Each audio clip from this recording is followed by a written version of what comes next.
नमस्कार दोस्तों, आप सभी का स्वागत है हमारे YouTube चैनल नायर 451 में। आइए सुनते हैं मुंशी प्रेमचंद की कहानी वफा का खंजर। जयगढ़ और विजयगढ़ दो बहुत ही हरे भरे सुसंस्कृति दूर दूर तक फैले हुए मजबूत राज्य थे। दोनों ही विद्या में और कलात खूब उन्नति थी। दोनों का धर्म एक रस्म रिवाज का, एक दर्शन, एक तरक्की का उसूल, एक जीवन मानदंड, एक और जबान में भी नाम मात्र का ही अंतर था। जयगढ़ के कवियों की कविताओं पर विजयगढ़ वाले स्वर घुनते और विजयगढ़ी दार्शनिकों के विचार जयगढ़ के लिए धर्म की तरह थे। जयगढ़ी सुंदरियों से विजयगढ़ के घर बार रोशन होते थे और विजयगढ़ की देवियाँ जयगढ़ में पूजती थी। तब भी दोनों राज्यों को ठनी ही नहीं रहती थी, बल्कि आपसी फूट और ईर्ष्याएं देश का बाजार बुरी तरह गर्म रहता और दोनों ही हमेशा एक दूसरे के खिलाफ खंजर उठाए थे। जयगढ़ में अगर कोई देश को सुधार किया जाता तो विजयगढ़ में शोर मच जाता कि हमारी जिंदगी खतरे में है। इसी तरह तो विजयगढ़ में कोई व्यापारिक उन्नति दिखाई देती तो जयगढ़ में शोर मच जाता था। जयगढ़ अगर रेलवे की कोई नई साख निकालता तो विजयगढ़ उसे अपने लिए काला सांप समझता और विजयगढ़ में कोई नया जहाज तैयार होता तो जयगढ़ को वह खून पीने वाला घड़ियाल नजर आता था।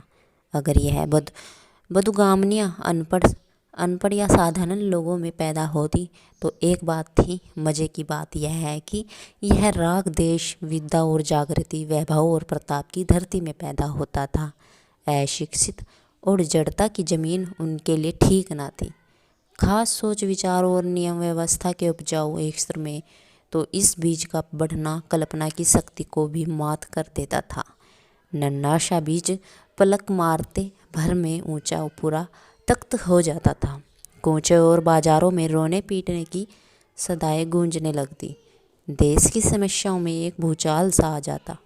अखबारों के दिल जलाने वाले शब्द राज्य में हलचल मचा देते। कहीं से आवाज़ आ जाती, जयगढ़ प्यारे जयगढ़, पवित्र के लिए यह कठिन परीक्षा का अवसर है। दुश्मन ने जो शिक्षा की व्यवस्था तैयार की है वह हमारे लिए मृत्यु का संदेश है।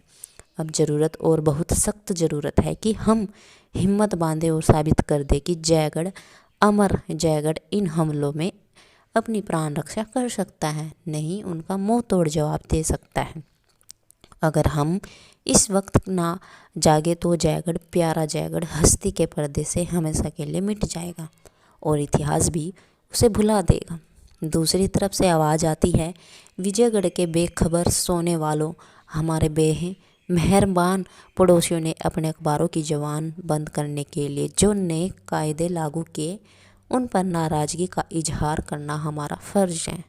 उनकी मंशा इसके सिवा और कुछ नहीं है कि वहाँ के मुआमलों से हमको बेखबर रखा जाए और इस अंधेरे के पर्दे में हमारे ऊपर धावे किए जाए, हमारे गलों पर फेरने के लिए नए नए हथियार तैयार किए जाए और आखिरकार हमारा नाम निशान मिटा दिया जाए। लेकिन हम अपने दोस्तों को जता देना अपना समझते हैं कि अगर उन्हें शरारत के हथियारों की इजाज़त के कमाल हैं तो हमें भी उनकी काट करने में कमाल है। अगर शैतान उनका मददगार है तो हमको भी ईश्वर की सहायता प्राप्त है। और अगर अब तक हमारे दोस्तों को मालूम नहीं है तो अब होना चाहिए कि ईश्वर की सहायता हमेशा शैतान को दबा देती है। जयगढ़ बाकमाल कलावंतों का आखड़ा था। शीरीबाई इस आंकड़े की सब्ज परी थी।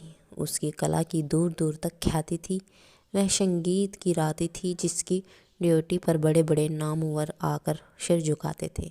चारों तरफ विजय का डंका बजाकर उसने विजयगढ़ की ओर प्रस्थान किया, जिससे अब तक उसे अपनी प्रशंसा का कर ना मिला। उसके आते ही विजयगढ़ में एक इकबाल सा हो गया।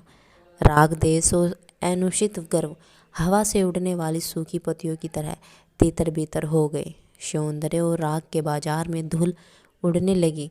थिएटरों और नृत्यशालाओं में वीरानी छा गई। ऐसा मालूम होता था कि जैसे सारी सृष्टि पर जादू छा गया है।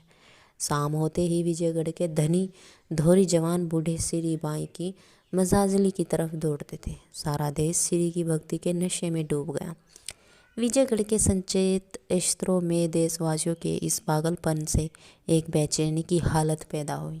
सिर्फ यही नहीं कि उनके देश की दौलत बर्बाद हो रही थी, बल्कि उनका राष्ट्रीय अभिमान और तेज भी धूल में मिल जाता था।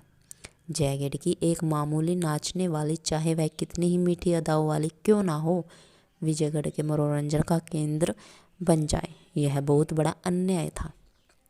आपस में मशवरे हुए और देश के पुरोहितों की तरफ से देश के मंत्रियों की सेवा में इस खास उद्देश्य से एक शिष्टमंडल उपस्थित हुआ। विजयगढ़ के आमोद प्रमोद के कर्तव्यों की ओर से भी आवेदन मात्र पेश होने लगे। अखबारों ने राष्ट्रीय अपमान और दुर्भाग्य के तराने छेड़े। साधारण लोगों के हलकों में सवालों की बौछार होने लगी, यहाँ तक कि वजीर मंजूर हो गए। सीरीबाई ने नामशाही फरमाना पहुँचाया, चूँकि हमारे रहने से देश में उपवर्ध होने की आकांक्षा है, इसलिए तुम फौरन विजयगढ़ से चली जाओ। मगर यह हुक्म अंतर्राष्ट्रीय संबंधों, आपसी इकरारनामे और सभ्यता के नियमों के सरासर खिलाफ था। जैसे जयगढ़ के राजदूत ने जो विजयगढ़ में नियुक्ति था, इस आदेश पर आपत्ति की और सीरीबाई ने आखिरकार उसको मनाने में इनकार किया, क्योंकि इससे उसकी आज़ादी और खुददारी और उसके देश के अधिकारों और अभिमानों पर चोट लगती। जयगढ़ के कूचे और बाजार खामोश थे, शहर की जगह खाली, तफरीरें और तमाशे बंद।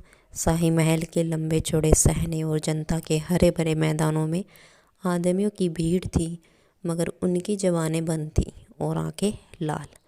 चेहरे का भाव कठोर और शुद्ध त्योरी हुई, माथे पर शिकन उमड़ी हुई काली घटा थी, डरावनी खशमोश और बाढ़ को अपने दामन में छिपाए हुए। मगर आम लोगों में एक बड़ा हंगामा मचा हुआ था। कोई सुलह का हामी था, कोई लड़ाई की मांग करता था, कोई समझौते की सलाह देता, कोई कहता था कि छानबीन करने के लिए कमीशन बैठाओ। मामला नाजुक था, मौका तंग, तो मैं भी आपसी बहस, मुहावसों, बुदगामनियों और एक दूसरे पर हमलों का बाजार गर्म था। आधी रात गुजर गई, मगर कोई फैसला ना हो सका। पूंजी की संगठित शक्ति उसकी पहुंच और रोबदाब फैसलों की जबान बंद किए हुए था। 3 पहर रात जा चुकी थी। हवा नींद से मतवाली होकर अंगड़ाइयाँ ले रही थी और दरख्तों की आंखें झपकती थी। आकाश के दीपक भी झलमलाने लगे थे। दरबारी कभी दीवारों की तरफ ताकते, कभी छत की, लेकिन कोई उपाय न सूझता। अचानक बाहर से आवाज़ आई, युद्ध युद्ध। सारा शहर इस बुलंद नारे से गंज उठा। दीवारों ने अपनी खामोश जवान से जवाब दिया, युद्ध युद्ध। यह अदृश्य से आने वाली एक पुकार थी, जिसने उस ठहराव में हरकत पैदा कर दी थी। अब ठहरी हुई चीज़ों से खलबली सी मच गई। दरबारी गोया गलफत की नींद से चौंक पड़े, जैसे कोई भूली हुई बात याद आते ही उछल पड़े। युद्ध मंत्री सैयद अस्करी ने फरमाया, क्या अब भी लोगों को लड़ाई का ऐलान करने में हिचकिचाहट है? आम लोगों की जबान खुदा का हुक्म और उसकी पुकार अभी आपके कानों में आई। उसको पूरा करना हमारा फर्ज है। हमने आज इस लंबी बैठक में यह साबित किया है कि हम जबान के धनी हैं, पर जबान तलवार है, ढाल नहीं। हमें इस वक्त ढाल की ज़रूरत है। आइए हम अपने सीने को ढाल बना ले और साबित कर दे कि हमसे अभी वह जोहर बाकी है जिसने हमारे बुजुर्गों का नाम रोशन किया है। कौमी गैरत ज़िंदगी की रूह है। वह नफ़े और नुकसान से ऊपर है। वह हुंडी और रोकड़ वसूल और बाकी तेजी और मंदी की पाबंदियों से आज़ाद है। सारे खानों की छिपी हुई दौलत, सारी दुनिया की मंडियाँ, सारी दुनिया के उद्योग धंधे उसको पासंग है। उसे बचाइए, वरना आपका यह सारा निजाम तितर बितर हो जाएगा, सिरजा बिखर जाएगा, आप मिट जाएंगे। पैसों वालों से हमारा सवाल है, क्या अब भी आपको जंग के मामले में हिचकिचाहट है? बाहर से सैकड़ों की आवाज़ें आई, जंग जंग। एक सेठ साहब ने फरमाया, आप जंग के लिए तैयार हैं? अश्करी, हमेशा से ज़्यादा। ख्वाजा साहब, आपको फतेह का यकीन है? अश्करी, पूरा यकीन है। दूर पास जंग जंग की गरजती हुई आवाज़ों को ताता बंद गया। कि जैसे हिमालय के किसी अथाह खंड से हथौड़ों की झनकार आ रही हो। शहर कांप उठा, जमीन थरथराने लगी, हथियार बंटने लगे। दरबारियों ने एक मत लड़ाई का फैसला किया। गैरत जो कुछ ना कर सकती थी वह अवाम के बारे में ना कर दिया। आज से 30 साल पहले एक जबरदस्त इनकलाब ने जयगढ़ को हिला डाला था। वर्षों तक आपसी लड़ाइयों का दौर रहा। हजारों खानदान मिट गए, सैकड़ों कस्बे वीराना हो गए। बाप बेटों के खून का प्यासा था, भाई भाई की जान का ग्राहक। जब आखिरकार आज़ादी की फतेह हुई तो उसने ताज के फिदाइयों को चुन चुन कर मारा। मुल्क के कैद खाने देशभक्तों से भरे उठे। उन्हीं जज्बाजों में एक मिर्जा मंसूर भी था। उसे कन्नौज के किले में कैद किया गया, जिसके 3 तरफ ऊंची दीवारें थी और एक तरफ गंगा नदी। मंसूर को सारे दिन हथौड़े चलान पड़ते, सिर्फ शाम को आधा घंटे के लिए नमाज की छुट्टी मिलती थी। उस वक्त मंसूर गंगा के किनारे आ बैठा और देश भाइयों की हालत पर रोता। वह सारी राष्ट्रीय और सामाजिक व्यवस्था जो उसके विचार में राष्ट्रीयता का आवश्यक अंग थी, इस हंगामे की बाढ़ में नष्ट हो रही थी। वह एक ठंडी आह भरकर कहता, जयगढ़ अब तेरा खुदा ही रखवाला है। तूने खाक और अक्षरी को बनाया और अक्षरी को खाक। तूने खानदान की इज्जत को, अदब और इखलाक का, इल्मो कमाल को मिटा दिया, बर्बाद कर दिया। अब तेरी बागडोर तेरे हाथ में नहीं, चरवाहे तेरे रखवाले और बनिए तेरे दरबारी है। मगर देख लेना, यह हवा है और चरवाहे और शाहूकार एक दिन तुझे खून के आंसू रुलाएंगे। धन और वैभव अपना ढंग ना छोड़ेंगे, हुकूमत अपना रंग ना बदलेगी। लोग चाहे ले जाए लेकिन निज़ाम वही रहेगा। यह तेरे नए शुभ चिंतक जो इस वक्त विनय और सत्य और न्याय की मूर्तियां बने हुए हैं, एक दिन वह बहू के नशे में मतवाले होंगे। उनकी शक्तियाँ ताज की शक्तियों से कहीं ज़्यादा सख्त होगी और उनके जुल्म कहीं इससे ज़्यादा तेज। इन्हीं ख्यालों में डूबे हुए मंसूर को अपने वतन की याद आ जाती है। घर का नक्शा आंखों के सामने खिंच जाता है। मासूम बच्चे, अस्करी की प्यारी प्यारी सूरत आंखों में फिर जाती, जिसे तकदीर ने माँ के लाड प्यार से वंचित कर दिया था।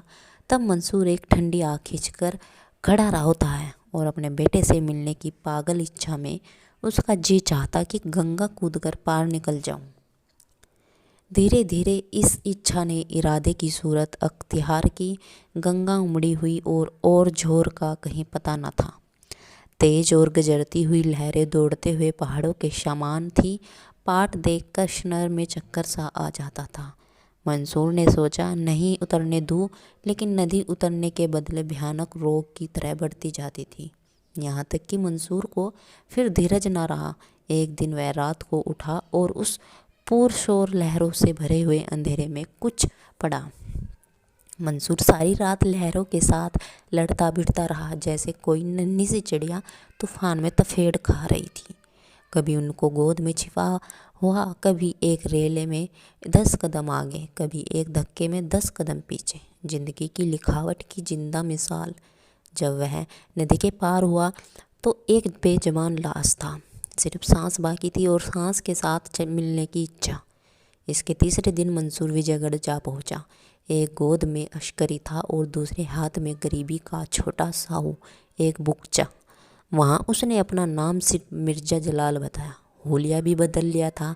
हट्टा कट्टा सजीला जवान था। चेहरे पर शराफत और कुशलता की कांति झलकती थी। नौकरी के लिए किसी और सिफारिश की ज़रूरत न थी। सिपाहियों में दाखिल हो गया और 5 ही साल में अपनी खिदमतों और भरोसों की बदौलत मंदोर के सरहदी पहाड़ी किले का सूबेदार बना दिया गया। लेकिन मिर्जा जलाल को वतन की याद हमेशा सताया करती थी। वह अस्करी को गोद में ले लेता और कोट पर चढ़कर उसे जयगढ़ की वह मुस्कुराती हुई 4 गाहें और मतवाले झरने और सुथरी बस्तियां दिखाती थी, जिनके कंगूरे किले से नजर आते। उस वक्त बेख्तियार उसके जिगर से दर्द आह निकल जाती और आंखें डबडबाती। वह अस्करी को गले लगा लेता और कहता, बेटा, वह तुम्हारा देश है, वही तुम्हारा और तुम्हारे बुजुर्गों का घोंसला है। तुमसे हो सके तो उसके एक कोने में बैठे हुए अपनी उम्र ख़त्म कर देना, मगर उसकी आन में कभी भट्टा ना लगाना, कभी उससे दया मत करना, क्योंकि तुम उसी की मिट्टी और पानी से पैदा हुए हो और तुम्हारे बुजुर्गों की पाक रूहें अब भी वहाँ मंडला रही है। इस तरह बचपने से ही अस्करी के दिल पर देश की सेवा और प्रेम अंकित हो गया। वह जवान हुआ तो जयगढ़ पर जान देता था। उसकी शान शौकत पर निसार, उसके रोब दाब की माला जपने वाला, उसकी बेहतरीन बेहद को आगे बढ़ाने के लिए हर वक्त तैयार, उसके झंडे को नई अछूती धरती में गाड़ने के इच्छुक 20 साल का सजीला जवान था। इरादा मजबूत, हौसले बुलंद, हिम्मत खड़ी, फौलादी जिस्म आकर जयगढ़ की फौज में दाखिल हो गया। और इस वक्त जयगढ़ की फौज का चमकजा सूरज बना हुआ था। जयगढ़ ने अल्टीमेट दे दिया, अगर 24 घंटों के अंदर श्री बाई जयगढ़ ना पहुंची तो उसकी अगवानी के लिए जयगढ़ की फौज रवाना होगी। विजयगढ़ ने जवाब दिया, जयगढ़ की फौज आए, हम उसकी अगवानी के लिए हाजिर हैं। श्री बाई जब तक यहाँ की अदालत से हुक्म उदली की सज़ा ना पा ले वह रिहा नहीं हो सकती, और जयगढ़ को हमारे अंदरूनी मामलों में दखल देने का कोई हक नहीं है। अस्करी ने मुँह मांगी मुराद पाई। खुफिया तौर पर एक दूत मिर्जा जलाल के पास रवाना किया गया और खत में लिखा, आज विजयगढ़ से हमारी जंग छिड़ गई, अब खुदा ने चाहा तो दुनिया जयगढ़ की तलवार का लोहा मान जाएगी। मंसूर का बेटा अस्करी फतेह के दरबार का एक अदना दरबारी बन सकेगा, और शायद मेरी वह दिली तमन्ना भी पूरी हो जाएगी जो हमेशा मेरी रूह को तड़फाया करती है। शायद मैं मिर्जा मंसूर को फिर जयगढ़ की रियासत में एक ऊंची जगह पर बैठे देख सकूं। हम मंदोर में ना बोलेंगे और हम आप भी हमें ना छोड़िएगा, लेकिन अगर खुदा न ख्वास्ता कोई मुसीबत आ ही पड़े तो आप मेरी यह मुहर जिस सिपाही या अफसरों को दिखा देंगे वह आपकी इज्जत करेगा और आपको मेरे कैंप में पहुंचा देगा। मुझे यकीन है कि अगर ज़रूरत पड़े तो उस जयगढ़ के लिए जो आपके लिए इतना प्यारा है, और उस अस्करी के खातिर जो आपके जिगर का टुकड़ा है, आप थोड़ी सी तकलीफ़ से मुमकिन है वह रूहानी तारीफ़ हो दरेग ना फरमाइएगा। इसके तीसरे दिन जयगढ़ की फौज ने विजयगढ़ पर हमला किया और मंदोर से 5 मील के फासले पर दोनों फौजी का मुकाबला हुआ। विजयगढ़ को अपने हवाई जहाज़ों, जहरीले गड्ढों और दूर तक मार करने वाली तोपों का घमंड था। जयगढ़ को अपनी फौज की बहादुरी, जीवट, समझदारी और बुद्धि का था। विजयगढ़ की फौज नियम और अनुशासन की गुलाम थी। जयगढ़ वाले जिम्मेदारी और तमीज़ के कायल 1 महीने तक दिन रात मार काट के मार्क होते रहे। हमेशा आग और गोलों और जहरीले हवाइयों का तूफान उठा रहा। इंसाफ थक जाता था पर कले तक थी। जयगढ़ियों के हौसले पस्त हो गए। बार बार हार पर हार खाई। अस्करी को मालूम हुआ कि जिम्मेदारी फतेह में चाहे करिश्मे कर दिखाए पर शिक्षकतों में मैदान हुक्म की पाबंदी के साथ रहता है। जयगढ़ के अखबारों ने हमले शुरू किए। अस्करी सारी कौम की लानत मालत का निशाना बन गया। वही अस्करी जिस पर जयगढ़ फिदा होता था सबकी नज़रों का कांटा हो गया। अनाथ बच्चों के आंसू, विधवाओं की आहें, घायलों की चीख पुकार, व्यापारों की तबाही, राष्ट्र का अपमान, इन सब का कारण वही एक व्यक्ति अस्करी था। कौम की अगुवाई सोने की रात सिंहासन भले ही हो पर फूलों की मेज वह हरगिज़ नहीं। जब जयगढ़ की जान बचने की इसके सिवा और कोई सूरत ना थी, किसी तरह विरोधी सेना का संबंध मंदोर के किले से काट दिया जाए, जो लड़ाई और रसद के सामान और यातायात के साधनों का केंद्र था। लड़ाई कठिन थी, बहुत खतरनाक, सफलता की आशा, बहुत कम असफलता की आकांक्षा थी, पर भारी।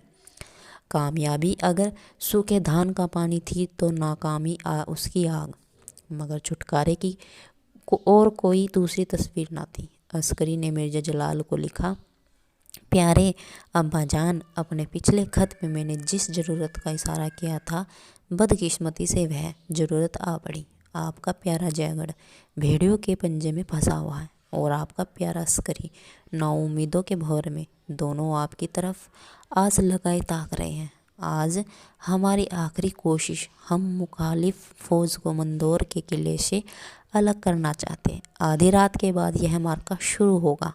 आपसे सिर्फ इतनी दरख्वास्त है कि अगर हम सर हथेली पर लेकर किले के सामने तक पहुंच सके तो हमें लोहे के दरवाजे से सर टकराकर वापस ना होना पड़े, वरना आप अपनी कौम की इज्जत और अपने बेटों की लाश को उसी जगह पर तड़फा देखोगे और जयगढ़ आपको कभी मुआफ़ ना करेगा। उससे कितनी ही तकलीफ़ क्यों ना पहुँचे हो, मगर आप उसको हकों से सुबुकदोश नहीं हो सके।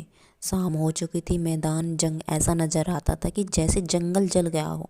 विजयगढ़ी फौज एक खुरेजे मार्ग के बाद खंदकों में आ रही थी। घायल मंदोर के किले के अस्पताल में पहुंचाए जा रहे थे।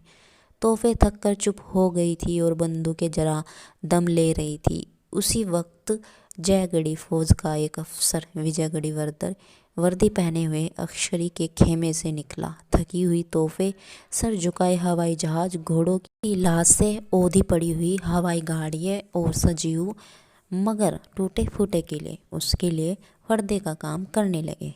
उनकी आड़ में छिपाता हुआ वह विजयगढ़ी घायलों की कतार में जा पहुंचा और चुपचाप जमीन पर लेट गया। आधी रात गुजर गई। मंदोर या किलेदार मिर्जा जलाल किले की दीवार पर बैठा हुआ मैदान जंग का तमाशा देख रहा था और सोचता था कि अस्करी को मुझे ऐसा खत लिखने की हिम्मत क्यों करी। उसे समझाना चाहिए था कि जिस शख्स ने अपने असूलों पर अपनी ज़िंदगी न्यौछावर कर दी, देश से निकाला गया और गुलामी का तोग गर्दन में डाला, वह अब अपनी ज़िंदगी के आखिर दौर में ऐसा कोई काम ना करेगा जिससे उसको भट्टा लगे, अपने असूलों को ना तोड़ेगा। खुदा के दरबार में वतन और वतन वाले और बेटा एक भी साथ ना देंगे। अपने बुरे भले की सज़ा या इनाम आप ही भुगतना पड़ेगा। हिसाब के रोज़ उसे कोई ना बचा सकेगा। तौबा, जयगढ़ियों से फिर वही बेवकूफ़ी हुई। खामखा गोलेबारी से दुश्मनों को खबर देने की क्या ज़रूरत थी। अब इधर से भी जवाब दिया जाएगा और हज़ारों जाने जाएंगी। रात के अचानक हमले के मामले में तो यह है कि दुश्मन सर पर आ जाए और कान खबर ना हो तो रुका खलबली पड़ जाए। माना कि मौजूद हालत में अपनी हरकतों को पोशीदा रखना शायद मुश्किल है। इसका इलाज अंधेरे के खंदक से कराना चाहिए था, मगर आज शायद उनके गोलेबारी मालूम से जाए तेज है। विजयगढ़ की कतारों और तमाशों मोर्चेबंदियों को चीरकर बजाहिर उनका यह तक आना तो मुहाल मालूम होता था। लेकिन अगर मान लो आ ही जाए तो मुझे क्या करना चाहिए? इस मामले को तय क्यों ना कर लूँ? खूब, इसमें तय करने की बात ही क्या है। मेरा रास्ता साफ है। मैं विजयगढ़ का नमक खाता हूँ। मैं जब बगैर बार परेशान और अपने देश से निकाला हुआ था तो विजयगढ़ ने मुझे अपने दामन में पनाह दी और मेरी खिदमतों का मुनासिब लिहाज किया। उसकी बदौलत 30 साल तक मेरी ज़िंदगी नेक नामी और इज्जत से गुजरी। उसके दगा करना हर दर्जे की नकम हरामी है, ऐसा गुनाह जिसकी कोई सज़ा नहीं। वह ऊपर सो रो रहा है, हवाई जहाज होंगे, वह गोला गिरा मगर खैरियत हुई, नीचे कोई नहीं था। मगर क्या दगा हर एक हालत में गुनाह है? ऐसी हालतों में भी तो जब दगा वफा से भी ज़्यादा अच्छी हो जाती है। अपने दुश्मनों से दगा करना क्या गुनाह है? अपनी कौम के दुश्मनों से दगा करना क्या गुनाह है? कितने ही काम जो जाति हैसियत से ऐसे होते हैं कि उन्हें माफ़ नहीं किया जा सकता। कौमी हैसियत से नेक काम हो जाते हैं। वही बेगुनाह का खून जो जाति हैसियत से सख्त सज़ा के काबिल है, मजहबी हैसियत से शहादत का दर्जा पाता है और कौमी हैसियत से देश प्रेम का। कितनी बेरहमियाँ और जुल्म, कितनी दगाएं और चालबाजियाँ कौमी और मजहबी नुक्ते निगाह से सिर्फ ठीक ही नहीं फ़र्जों में दाखिल हो जाती हैं। हाल की यूरोप की बड़ी लड़ाई में इसकी कितनी ही मिसालें मिल सकती हैं। दुनिया का इतिहास ऐसी दगाओं से भरा पड़ा है। इस नए दौर में भले और बुरी का जाती एहसास कौमी मसलहत के सामने कोई हकीकत नहीं रखता। कौमियत ने जात को मिटा दिया। मुमकिन है यही खुदा की मंशा हो और उसके दरबार में भी हमारे कारनामों कौम की कसौटी ही पर परखे जाए। यह मसला इतना आसान नहीं है कि जितना मैं समझता था। फिर आसमान में शोर हुआ इतना, मगर शायद रहे इधर की हवाई जहाज है। जयगढ़ वाले बड़े कमबख्त से लड़ रहे, इधर वाले तबते नजर आते। आज यकीन मैदान उन्हीं के हाथ में रहेगा। जान पर खेले हुए जयगढ़ी वीरों की बहादुरी मायूसी ही में खूब खुलती है। उनकी हार जीत से भी ज़्यादा शानदार होती है। बेशक अस्करी दाव पेच का उस्ताद है, किसी खूबसूरती से अपनी फौज का रुख किले के दरवाजे की तरफ फेर दिया, मगर सख्त गलती कर रहे हैं। अपने हाथों अपनी कब्र खोद रहे हैं। सामने का मैदान दुश्मन के लिए खाली किए देते हैं। वह चाहे तो बिना रोक टोक आगे बढ़ सकता है और सुबह तक किए देते हैं। वह चाहे तो बिना रोके टोक आगे बढ़ सकता है और सुबह तक जयगढ़ की सरजमीन में दाखिल हो सकता है।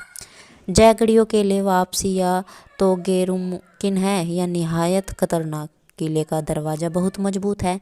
दीवारों की संधियों से उन पर बेशुमार बंदूकों निशाने पड़ेंगे। उनका इस आग में 1 घंटा भी ठहरना मुमकिन नहीं है। क्या इतने देशवासियों की जाने सिर्फ एक उसूल पर, सिर्फ हिसाब के दिन के डर पर, सिर्फ अपने इखलाकी इस एहसास पर कुर्बान कर दूं? और मज़ा जाने ही क्यों, इस फौज की तबाही जयगढ़ की तबाही है। कल जयगढ़ की पाक सरजमीन दुश्मन की जीत के नक्कारों से गूंज उठेगी। मेरी माएँ, बहनें और बेटियां हाय को जलाकर खाक कर देने वाली हरकतों का शिकार होगी। सारे मुल्क में कत्ल और तबाही के हंगामे बरपा होंगे। पुरानी अदावत और झगड़ों के शोले भड़केंगे। कब्रिस्तान में सोई हुई रूहें दुश्मनों के कदमों में पामाल होगी। वह इमारतें जो हमारे पिछले बड़प्पन की जिद निशानियाँ हैं, वह यादगार जो हमारे बुजुर्गों की देन है, जो हमारे कारनामों के इतिहास, हमारे कमालों का खजाना और हमारी मेहनत की रोशनी गवाही है, जिनकी सजावट और खूबी को दुनिया की कौमें सफरदा की आंखों से देखती है, वह अर्ध बरबर ऐशम्य लश्कियों का पड़ाव बनेगी और उनके तबाही के जोश का शिकार। क्या अपनी कौम को उन तबाहियों का निशाना बनने दूं, महज इसलिए कि वफा का मेरा उसूल ना टूटे? उफ, यह किले में जहरीले गैस कहाँ से आ गई? किसी जयगढ़ी जहाज की हरकत होगी। सर में चक्कर सा आ रहा है। यहाँ से कुमक भेज जा रही है। किले की दीवारों के सुराखों में भी तोहफे चढ़ाए जा रही हैं। जयगढ़ वालों, हाय मेरी अश्करी, मेरे जिगर का टुकड़ा, वह घोड़े पर सवार आ रहा है। कैसा बहादुर, कैसा जज्बाज, कैसी पक्की हिम्मत वाला। हाय मुझ अभागे, कल मुहे की मौत क्यों नहीं आ जाती?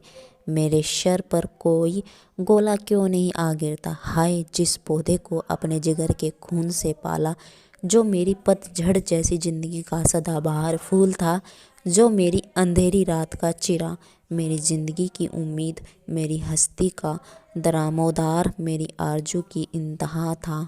वह मेरी आंखों के सामने आग के भंवर में पड़ा हुआ है और मैं हिल नहीं सकता। इस कातिल जंजीर को तोड़कर इस बागी दिल को क्यों समझाऊं? मुझे मुंह में खाली लगाना मंजूर है, मुझे जहन्नुम की मुसीबतों झेलना मंजूर है।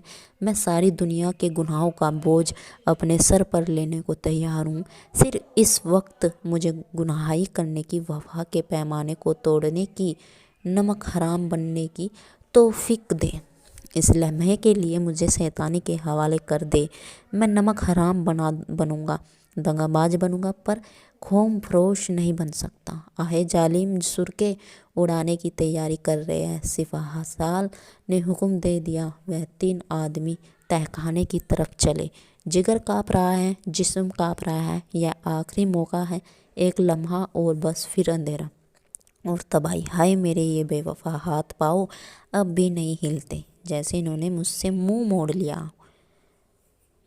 लिया हो। यह खून अब भी गर्म नहीं होता। हाय वह धमाके की आवाज़ हुई। खुदा की पनाह, ज़मीन काँप उठी। हाय अस्करी, अस्करी रुखसत, मेरे प्यारे बेटे रुखसत। इस जालिम बेरहम बाप ने तुझे अपनी वफा का कुर्बान कर दिया। मैं तेरे बाप ना था, तेरा दुश्मन था। मैंने तेरे गले पर छुरी चलाई, अब धुआं साफ हो गया। हाय वह फौज वहाँ कहाँ है जो सैलाब की तरह बढ़ती जाती है और इन दीवारों से टकरा रही है, खंदकें लाशों से भरी हुई है। और वह जिसका मैं दुश्मन था, जिसका कातिल वह बेटा, वह मेरा दुलारा अस्करी कहाँ है, कहीं नजर नहीं आता। हाय।